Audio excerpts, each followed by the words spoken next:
Now, you may be familiar with the term Grexit, shorthand for Greece exiting the European Union. Hasn't happened yet, but might do. But what about Brexit?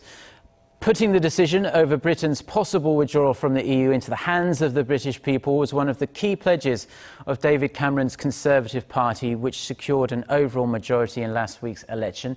If Britain decides it wants out, how will this impact the global economy and how might it affect Korea as well? Shin Se reports. In or out? The question of Britain's membership to the European Union hangs over the heads of many after the Conservative Party Prime Minister David Cameron won another 5 years in office in last week's general election. By leaving the EU, Eurosceptic Conservative MPs believe the country will be able to reduce the jobless rate at home and help British citizens get jobs that would otherwise go to Europeans who travel to UK for work.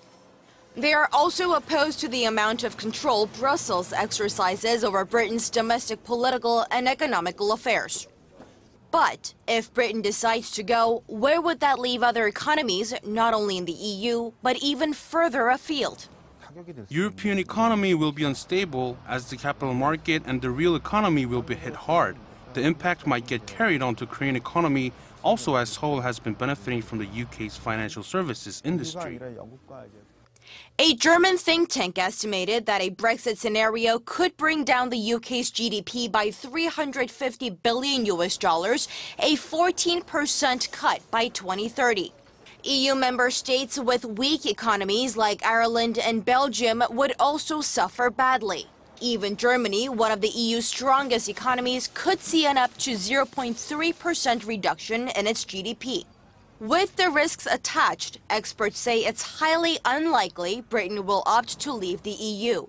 Most British people, when asked the question, will probably vote to stay in, primarily because most British people, I think, see it as a risk that doesn't really need to be taken. On the other hand, I should just say that accidents can happen.